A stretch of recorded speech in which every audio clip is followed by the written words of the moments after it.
안녕하십니까. 이번 시간에는 하역 관리 시스템에 대해서 이제 하역을 관리하는 데 있어서 어떤 표준화라든지 파레트를 통해서 합리화하는 시스템에 대해서 학습하도록 하겠습니다.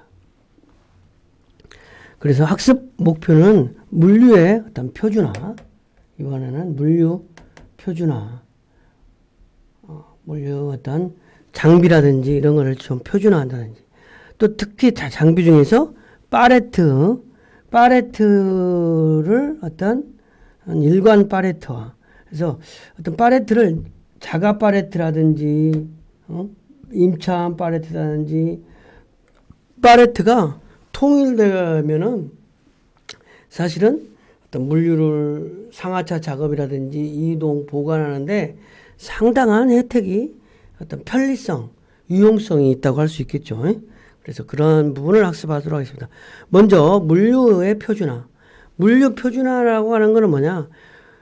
물류를 하는 데 있어서 어떤 공통 기준을 정해서 낭비를 예방하고 어떤 수송이라든지 상품을 수송, 보관, 포장, 상하여 어떤 물류 업무를 실행하는 기능하고 어떤 단위를 표준화한다.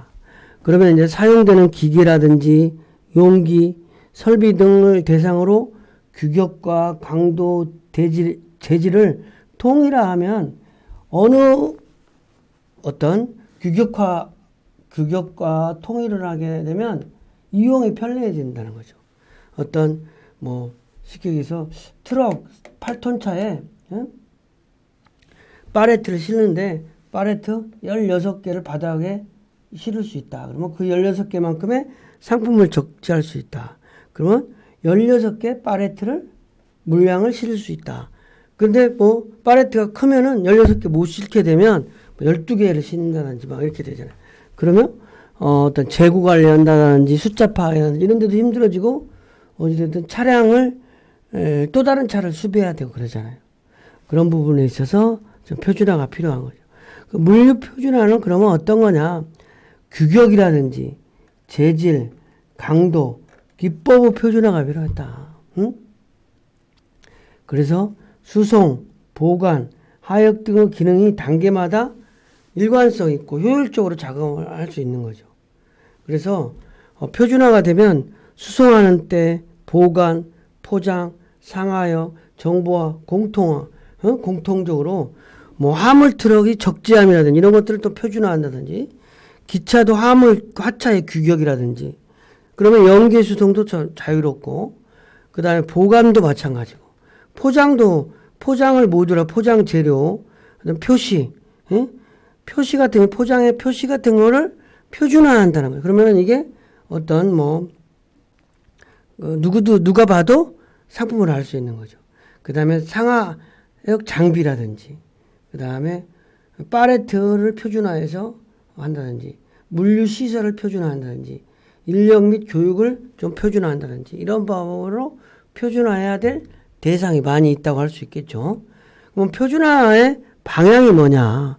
물류 표준화 구축에 물류를 표준화하는데 어떤 방향성을 가지고 어찌됐든 물류의 상하차를 효율화하고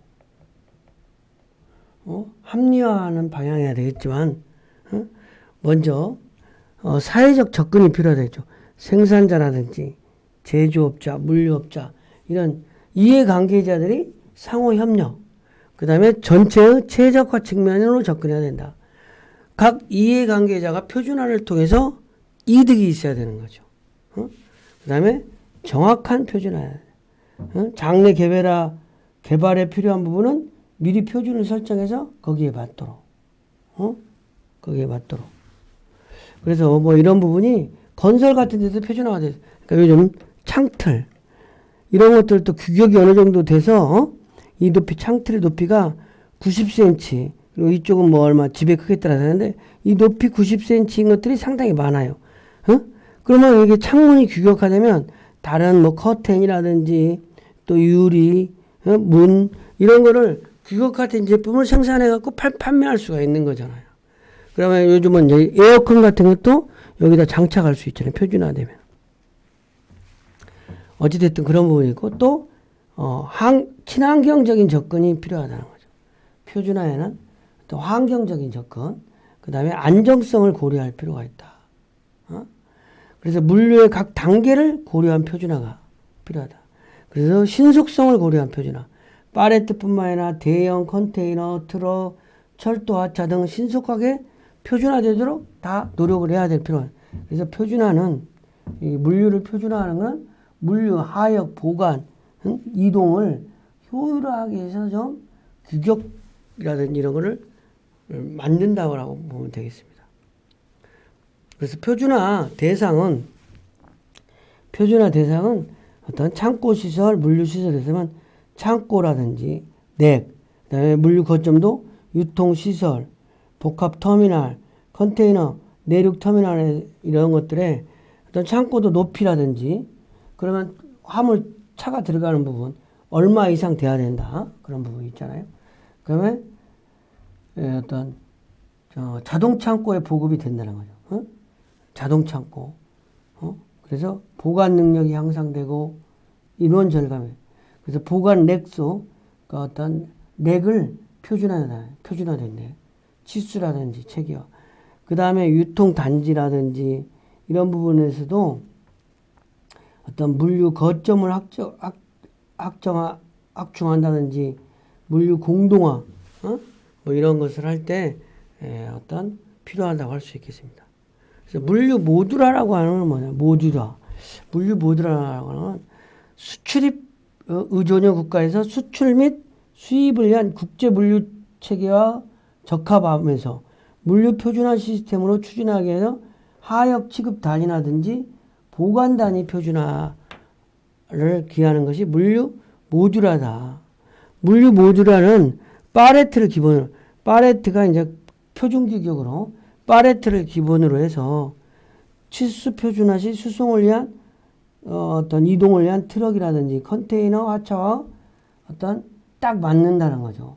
뭐 8톤 차, 1톤 차에는 팔레트가 몇 개에 실린다든지 뭐 이렇게. 그리고 팔레트 규격은 동업종, 이업종 간에도 호환성이 있어가지고 여러 업종에도 다 추정이 뭐 갖다 쓸 수 있도록. 그 다음에 기업별, 업종별로 표준화가 추진되고 국가의 표준, 국제적 정합성이 갖추어져야 된다. 물류 모듈의 그래서 대상은 어떤 포장기기라든지 하역기기, 보관기기, 수송기관, 물류시설, 시스템 정보 이런 것들을 다 어떤 모듈화 시킬 필요가 있는 거죠. 일관 팔레트화, 일관 팔레트화는 팔레트를 표준화한다는 거죠. 이 업종과 관계없이. 하역 운반 기기에 의한 물품의 취급을 편리하게 하기 위해 한다는 거죠. 팔레트는 뭐 여러분들 좀 보셨잖아요. 그래서 팔레트는 적재 방법은 벽돌형, 이 팔레트가 있다면 이렇게 팔레트 쌓는 방법에 따라서 교호열 적재, 피놀 적재, 블록 적재, 스플릿 적재. 그러니까 이런 팔레트에다가 상품을 쌓는 방법이 여러 가지 방법이 있다는 거죠. 벽돌 전체는 벽돌 쌓기처럼 화물을 쌓는다는 거죠. 가로와 세로로 조합하여 1단을 배열하고 홀수층과 짝수층을 180도 바꾸어서 그래야 화물이 넘어지지 않으니까. 그러니까 화물을 이렇게 짰으면 이렇게 쌌잖아요. 계속 이런 데 싸면 그 다음 쌀 때는 이렇게 싼다는 거지. 이렇게 이런 방향으로. 그러면 화물 끝과 화물 끝이 그래서 무너지지 않는다는 거죠. 그죠?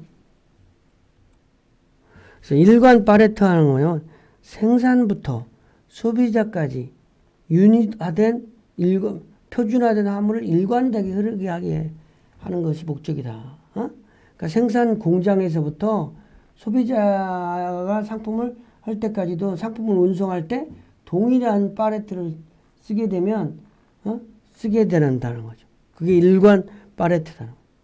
그래서 일관 팔레트화의 기대 효과는 기업 이미지 향상과 안전한 수송이 된다. 제조업체에서부터 도매업체에서 소매상까지 가는 거를, 그 다음에 작업의 안전화를 확보할 수 있다. 그리고 이제 팔레트체로 물건을 싣기도 하고 내리기도 하니까 하역비가 삭감되는 거죠. 그죠? 그 다음에 상품을 보호할 수 있는 거예요. 그 다음에 입출하장의 혼잡을 완화시킬 수 있다.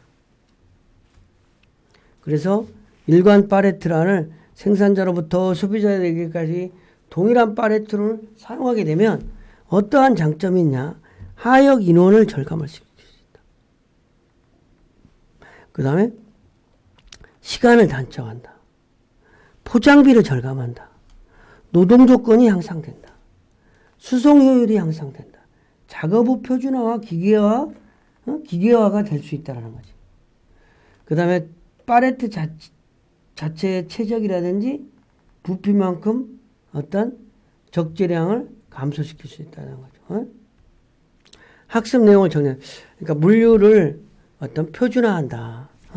하여서 표준화가 좋은데 물류를 표준화한다는 것은 물류상의 공동 기준을 정해서 낭비를 없애고 어떤 이익을 도모하는 것이다. 그래서 사물을 수송한다든지 보관, 포장, 상하역, 정보 이거를 물류 기능 및 단계에 이거를 표준화시킨다는 거죠. 그래서 대표적인 게 팔레트라고 보면 되는 거죠. 사용되는 기기라든지 용기나 설비 등을 대상으로 해서 규격과 강도, 재질을 통일시키는 거야. 그럼 어디에서도 다 적용된다는 거지. 그 표준화해야 될 요소는 어떤 거냐? 규격. 규격을 표준화한다. 또 재질을 표준화한다. 그래야 내 것 팔레트하고 이 것 팔레트하고 서로 내 개 10개고 뭐 상대편 거 10개면 20개에서 아무거나 나누면 되는데 다 다르면 이걸 곤란해야 되잖아요. 그리고 강도, 기법의 표준화가 있다. 그래서 규격의 표준화 같은 경우는 수송, 보관, 하역 등 기능마다 단계마다 일관 작업이 가능하다는 거죠. 그래서 대상은 이렇게 수송, 보관, 포장, 상하역, 정보화, 뭐 어떤 공통적으로 이런 표준화해야 될 대상이 많이 있다. 이렇게 보면 되는 거죠. 이번 시간 강의를 마치겠습니다.